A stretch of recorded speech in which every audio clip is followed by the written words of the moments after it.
and then again welcome Kainat, Mariam and Samra in human computer interaction. It's a new subject and it's a very important and effective and informative subject.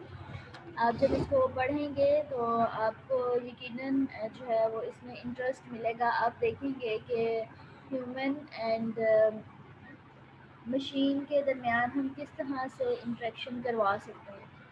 तो बेटे आज very very initial हमारी class है, very first class है हमारी।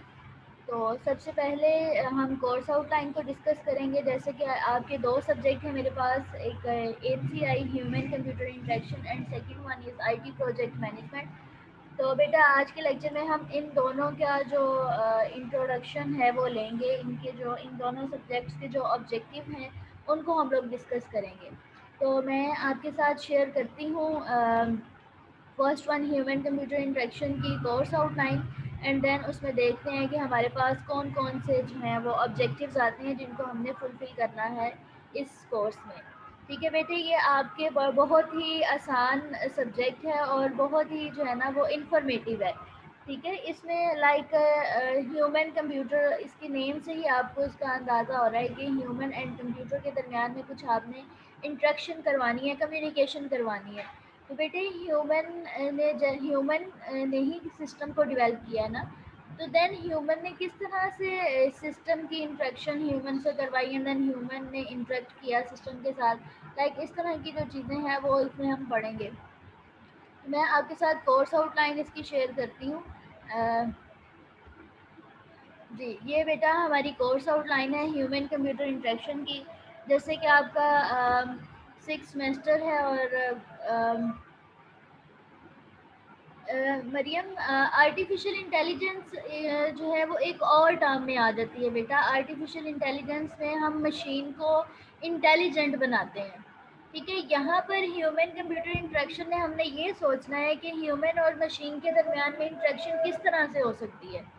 ठीक है, और उस इंटरेक्शन को हमने इफ़ेक्टिव बनाना होता है, एफिशिएंट बनाना होता है, इंफॉर्मेशन को स्मूथ वे से लेके जाना होता है कि हमारी जो मेजॉरिटी है, हमारी मेजॉरिटी का जो फोकस है वो इजी अंडरस्टैंडेबल हो। यानी कि अगर आपने कुछ भी सिस्टम एक डेवलप किया है, अगर आप छोटी सी एक एग्जांपल लो कि आपने एक मोबाइल एप्लीकेशन डेवलप की है, तो देन आप उसमें कुछ इंटरेक्टिव लेके आओ कि उसमें कोई इंटरेक्शन होगी तो ही उसको ह्यूमन इजीली यूज़ करेगा, उसको ह्यूमन इजीली अंडरस्टैंड करेगा एंड देन ह्यूमन उसको अपने यूज़ में लेके आएगा।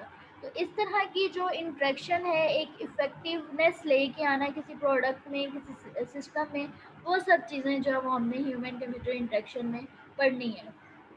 बेटे ह्यूमन कंप्यूटर इंटरेक्शन जो है ना वो बेसिकली हमारे यूज़ेबिलिटी के इशू को सॉल्व करने के लिए डेवलप की गई है। यूज़ेबिलिटी इशू लाइक आपने जो सिस्टम या आपने कोई प्रोडक्ट डेवलप किया है उसको यूजेबल बनाना है आपने। अब लाइक एक मशीन है तो उसके साथ जब एक ह्यूमन ने इंटरेक्शन करना है तो लाइक उसका इंटरफेस किस तरह से होगा, उसका डिज़ाइन किस तरह से होगा एंड देन उसमें जो मॉड्यूल्स और डिफरेंट टेक्निक्स यूज़ की गई होंगी जो कि ह्यूमन ने यूज़ करनी है वो किस तरह से होंगी। ठीक है, ये सारी चीज़ें आपने one by one human computer interaction में पढ़नी है। बेटे बहुत इजी सब्जेक्ट है, इसमें मुश्किल चीज़ें नहीं है। हम लोग जब इसको एक प्रॉपर फॉर्मेट से इसको पढ़ना शुरू करेंगे, लाइक आज तो हमारा very initial very first lecture है, देन जैसे ही हम अपने फर्स्ट चैप्टर को इंशाल्लाह रीड आउट करना शुरू करेंगे तो आप देखना कि आपको ये बड़ा इंफॉर्मेटिव लगेगा। लाइक जो चीज़ें ह्यूमन हम रियल लाइफ में लाइक जिस तरह से इंटरेक्शन कर रहे होते हैं मशीन के साथ एंड मशीन हमें उस चीज़ का रिस्पॉन्स दे रही होती है, ये सारी चीज़ें आप इसमें देखेंगे। तो बेटे कोर्स टाइटल जैसे कि आपके सामने है human computer interaction and then course code. ये सारी चीज़ें आपको ऑलरेडी पता होंगी क्योंकि आप 6 सेमेस्टर के स्टूडेंट्स हैं। एंड देन बेटा ह्यूमन कंप्यूटर इंटरेक्शन में डिफरेंट हमने चैनल्स, इनपुट आउटपुट चैनल्स के बारे में स्टडी करना है एंड देन प्रॉब्लम सॉल्विंग, किस तरह से प्रॉब्लम को सॉल्व करना है। लाइक अगर एक सिस्टम डेवलप किया है और उसको उसकी यूजेबिलिटी में इशू आ रहा है कि ह्यूमन उसको इफेक्टिवली यूज़ नहीं कर सकता, देन हमने उसको किस तरह से जो है वो यूज़ में लेके आना है। देन बेटा इसमें कुछ इनपुट डिवाइसेस के बारे में डिस्कस किया गया है according to your course outline, and then कुछ आउटपुट डिवाइसेस के बारे में है। ये आप जो है वो प्रीवियस अगर आपने कंप्यूटर साइंस पढ़ा हुआ है तो लाइक आप मैट्रिक एंड इंटर में आपको इसके बारे में थोड़ी सी नॉलेज होगी, इनपुट डिवाइसेस कौन सी हैं और आउटपुट डिवाइसेस कौन सी हैं और उससे ह्यूमन किस तरह से इंटरेक्ट करता है। ठीक है, ये चीज़ें हमने देखनी है। इनपुट एंड आउटपुट मशीन्स के बारे में, डिवाइसेस के बारे में हमें ऑलरेडी नॉलेज है, लेकिन यहाँ पर हमने क्या स्टडी करना है कि ये number of input and output devices जो हैं इनके साथ ह्यूमन किस तरह से इंटरेक्ट कर सकता है। ठीक है बेटा, अगर आप सिंपली अगर आप इसको सोचो कि लाइक आपके पास एक माउस है या एक कीबोर्ड है, तो लाइक एक इनपुट करने के लिए ह्यूमन क्या करता है, कुछ टाइप करता है, कुछ इनपुट देता है, कुछ एक्शन परफॉर्म करता है। देन मशीन उस एक्शन को अंडरस्टैंड करती है और आपको कोई ना कोई आउटपुट जनरेट करके देती है। ठीक है बेटे, इसके साथ हमने यूजिबिलिटी के कुछ पैराडाइम्स के पढ़ने हैं और प्रिंसिपल पढ़ने हैं, एंड देन हम इंटरेक्शन डिज़ाइन मॉडल्स की तरफ जाएंगे जिसमें हमने डिज़ाइंस भी पढ़ने हैं और मॉडल्स भी पढ़ने हैं। बेटे डिज़ाइंस एंड मॉडल्स पढ़ने का मकसद ये है कि जब आपने कोई भी प्रोडक्ट को डिवेल्प करना है ना, तो उस प्रोडक्ट को according to human computer interaction के जो मॉड्यूल्स हैं, जो रूल्स हैं, उन पे फोकस करते हुए हमने डिवेल्प करने हैं। और उन पर फोकस, ये जो मॉड्यूल हैं, जो स्टैंडर्ड हैं, जो हमारे पास प्रिंसिपल्स हैं, इन पे हमने फोकस इसलिए करना है ताकि हमारा जो ह्यूमन है वो मशीन के साथ इजीली, इफ़ेक्टिव वे में, एफिशिएंट वे में, स्मूथली इंटरेक्ट कर सके। ठीक है बेटे, मरियम एंड कायनात एंड समरा, बेटे आपको थोड़ा सा इसके बारे में आइडिया हुआ है कि हम इस कोर्स में क्या पढ़ने जा रहे हैं?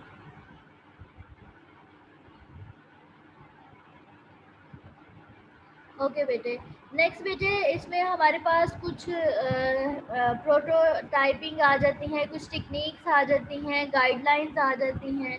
ठीक है, यूबिक्विटस एप्लीकेशंस आ जाती हैं। तो बेटे ये आपने इनको देख के परेशान बिल्कुल नहीं होना, ये बड़ी स्मूथ चीज़ें हैं। जब हम इनको वन बाय वन करेंगे तो ये इजीली अंडरस्टैंडेबल होंगी आपके लिए।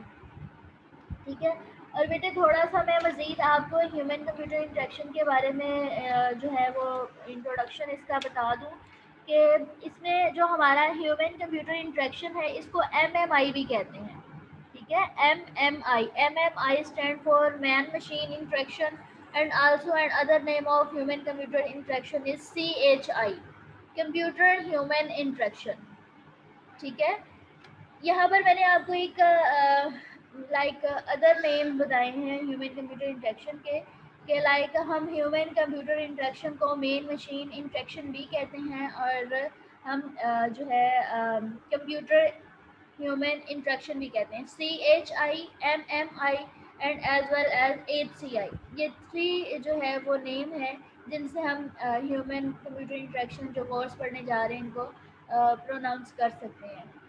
कहीं भी आपसे एग्ज़ाम में और लाइक इंटरव्यू में आपसे इस तरह के क्वेश्चन पूछे जा सकते हैं कि लाइक CHI क्या है, MMI क्या है, तो आपको इसके बारे में फ़ौरन से क्लिक करना चाहिए कि ये हमारे पास ह्यूमन कंप्यूटर इंटरेक्शन के ही डिफरेंट नेम्स हैं जिनसे हम इनको प्रोनाउंस कर सकते हैं। देन बेटा अब जो है ह्यूमन कंप्यूटर इंटरेक्शन में दो चीज़ें हमारे पास बड़ी इंपॉर्टेंट होती हैं। ठीक है, वो दो चीज़ें क्या है? First one is human and second one is machine. ये दोनों हमारे पास इंपॉर्टेंट एंटिटीज़ हैं। ठीक है, इन दोनों एंटिटीज़ के दरमियान में हमने इंटरेक्शन करवाना है। बस ये हमारा जो है वो मेन ऑब्जेक्टिव है कि दो एंटिटीज़ हैं हमारे पास, first one is human and second one is machine, और ह्यूमन एंड मशीन के दरमियान में हमने इंटरेक्शन करवाना है। और बेटे इन दोनों एंटिटीज़ के दरमियान में जो इंटरेक्शन होगा वो स्मूथली उसको हम कैरी कर सके, लाइक इस तरह से होना चाहिए, it should be efficient, it should be safe and it should be easy and efficient. ठीक है, इस तरह की हमने इन दोनों ह्यूमन एंड मशीन, दोनों एंटिटीज़ के दरमियान में इस तरह की इंटरेक्शन करवानी है। ठीक है, लाइक ह्यूमन को सिस्टम यूज़ करते हुए ऐसे फील होना चाहिए कि वो हर चीज़ों को, सारी चीज़ें जो है वो मेमोराइज करना बहुत आसान है, उनको रिकॉल करना बहुत आसान है। लाइक एक दफ़ा सिस्टम को यूज़ किया है and then after few months अगर वो यूज़र दोबारा से उसको यूज़ करता है तो वो सारी चीज़ें स्मूथली अपडेट होनी चाहिए, उसमें कंसिस्टेंसी होनी चाहिए। ठीक है, ये सारी चीज़ें जो है वो ह्यूमन कंप्यूटर इंटरेक्शन में आती हैं। इसके साथ साथ ह्यूमन कंप्यूटर इंटरेक्शन में हम it is a study which actually is trying to design and develop computer technology which could help to interact between computer and machine। अब यहाँ पर हमने कुछ ऐसे स्टडीज़ भी पढ़नी है जिसमें हमने ह्यूमन कंप्यूटर इंटरेक्शन के बारे में, डिज़ाइन के बारे में पढ़ना है, डेवलपमेंट के बारे में पढ़ना है एंड देन कंप्यूटर टेक्नोलॉजीज़ के बारे में पढ़ना है जो कि हेल्प आउट करती हैं ह्यूमन एंड कंप्यूटर की स्मूथ इंटरेक्शन के लिए। ठीक है बेटे, तो यहाँ पर एक छोटी सी एग्जांपल से मैं आपको क्लियर करूँ कि लाइक जिस तरह से हम ह्यूमंस की जस्ट एक एग्जांपल लें, तो अगर आप फ्यू ईयर पास चले जाएं, फ्यू नहीं लॉन्ग ईयर आप पास चले जाएं लाइक 90s और 80s में, तो तब हमारे पास जो ह्यूमन टू ह्यूमन कम्युनिकेशन वे था वो एक कह लो कि बाउंडेड था। लाइक ह्यूमन वेरी इनिशियली जो उन्होंने इंट्रैक्शन किया वो जेस्चर की बेस पे किया एंड देन जो है वो लैंग्वेज की कुछ डेवलपमेंट होना शुरू हुई, देन जो है वो राइट अप शुरू हुआ। ये बेटा हमारे पास अपडेशन आती गई है, ठीक है, ह्यूमन टू ह्यूमन इंट्रैक्शन के लिए। लाइक ह्यूमन एंड ह्यूमन ने पहले इंटरेक्ट करना था तो उनको नहीं पता था कि लैंग्वेज क्या है, उन्होंने आपस में बात कैसे करनी है। देन उन्होंने अपना मैसेज जो है वो बॉडी लैंग्वेज के थ्रू, जेस्चर के थ्रू कन्वे करना शुरू किया। ठीक है, एंड देन जैसे जैसे वक्त गुजरता गया अपडेशन होती गई एंड देन जो है वो लैंग्वेज बैरियर जो है वो आ गया।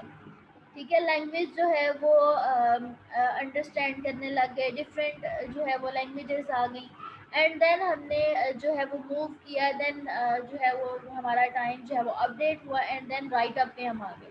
बेटे ये डिफरेंट एक तरह से टेक्निक्स हैं, ये वेरी जो है वो कह लो कि इनिशियली टेक्निक्स थी जो कि कम्युनिकेट करने के लिए, ह्यूमन टू ह्यूमन इंटरेक्शन के लिए यूज़ की गई थी।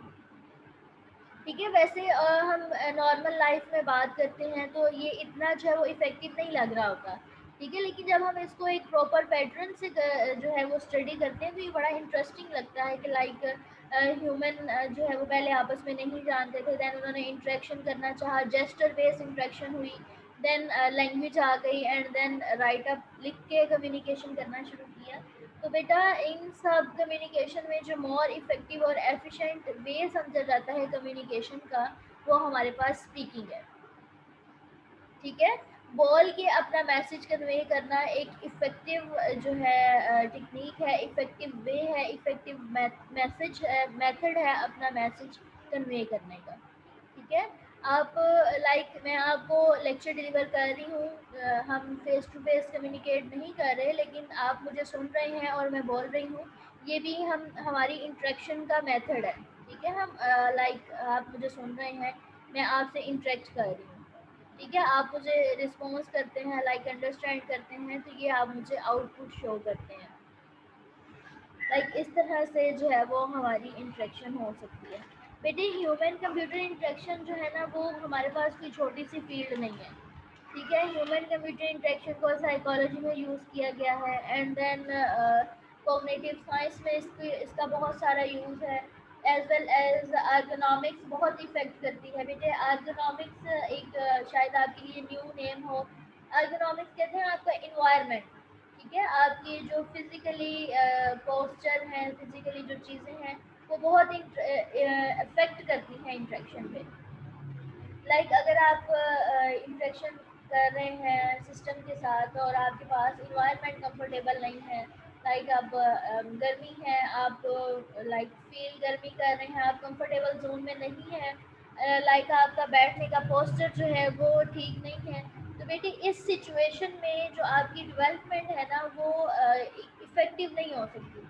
आपका यहाँ पर मकसद ये है कि ह्यूमन एंड मशीन के दरमियान में इंटरेक्शन करवाना, ताकि प्रोडक्टिविटी इंक्रीज हो, ह्यूमन इजीली जो है वो इंटरेक्ट करे और उसकी जो प्रोडक्ट है वो लाइक उसकी प्रोडक्टिविटी इंक्रीज हो, लाइक वो ज़्यादा काम करे, ज़्यादा आउटपुट जनरेट हो, ज़्यादा रिजल्ट आए। इस तरह की हम इंटरेक्शन चाहते हैं ह्यूमन एंड सिस्टम के साथ। ठीक है, फिर हमारे पास आ जाता है जी कंप्यूटर साइंस इंजीनियरिंग में इसको यूज़ किया जाता है। ग्राफिक डिज़ाइनिंग में बहुत इंपॉर्टेंट रोल है ह्यूमन कंप्यूटर इंटरेक्शन का, एज वेल एज उसको बिजनेस में भी बहुत इफेक्टिवली यूज़ किया जाता है। तो यहाँ तक ह्यूमन कंप्यूटर इंटरेक्शन में बेटे आपको समझ आई है कि हमारा क्या ऑब्जेक्टिव है।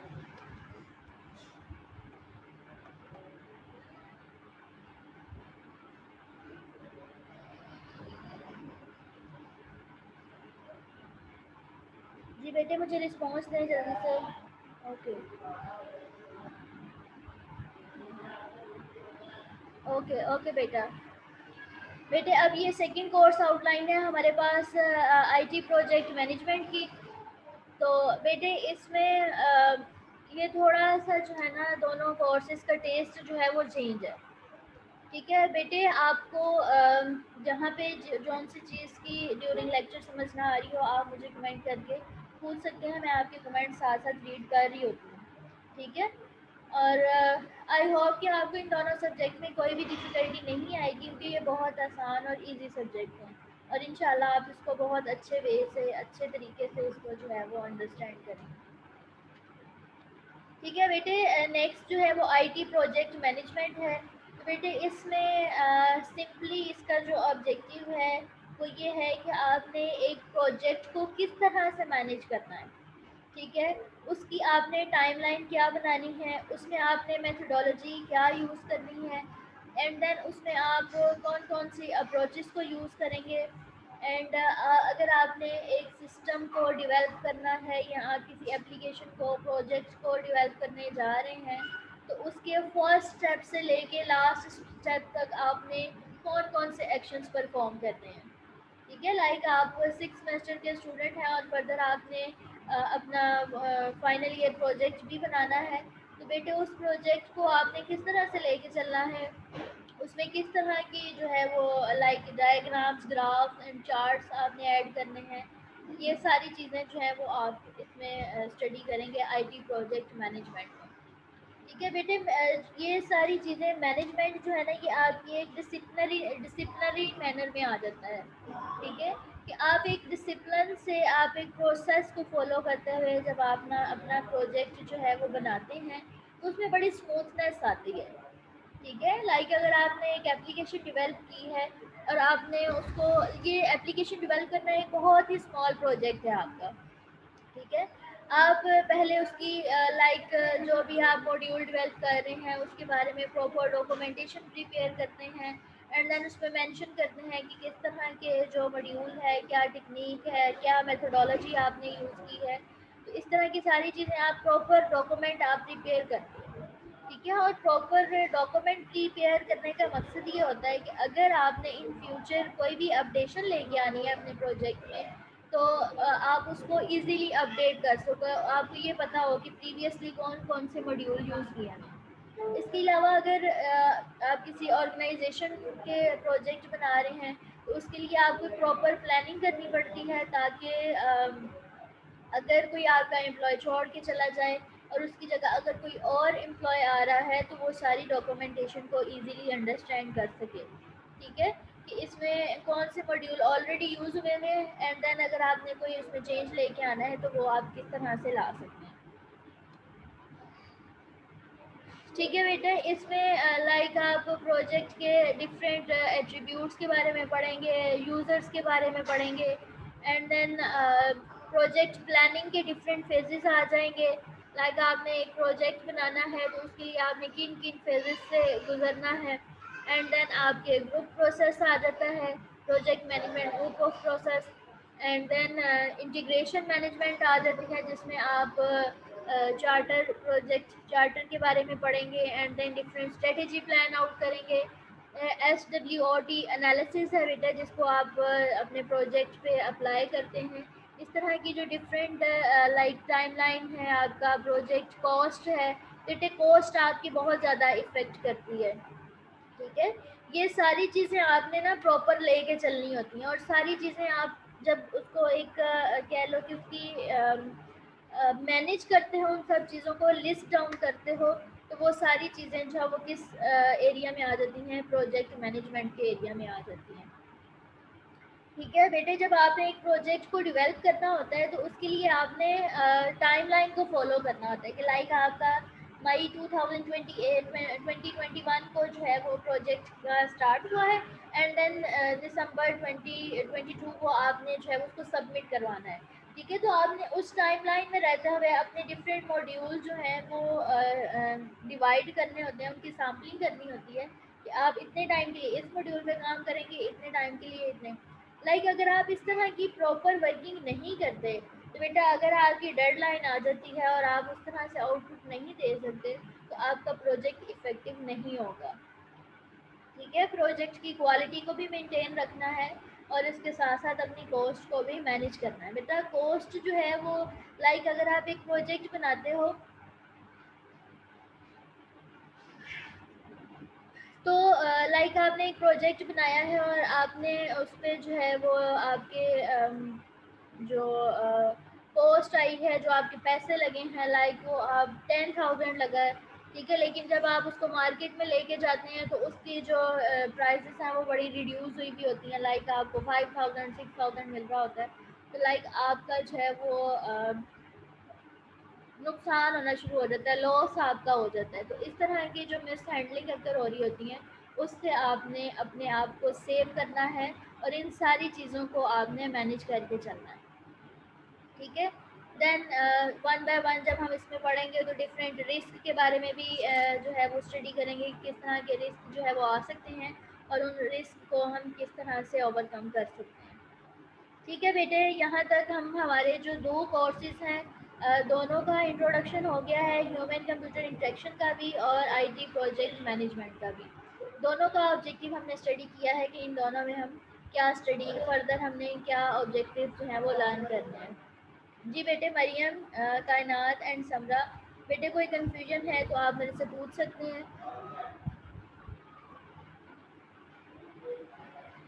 ओके बेटा, नो कंफ्यूजन मैम, ठीक हो गया बेटा।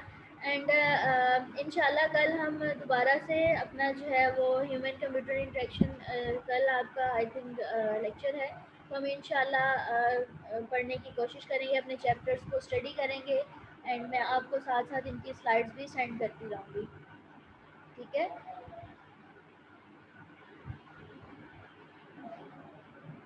और आई होप कि आप सब स्टूडेंट्स जो अभी मेरे साथ क्लास में ज्वाइन हैं, और जो अदर स्टूडेंट्स हैं, इंशाल्लाह कल सारे स्टूडेंट्स हैं वो हमारे क्लास में होंगे, और हम स्टडी करेंगे इंशाल्लाह अपना फर्स्ट चैप्टर। एंड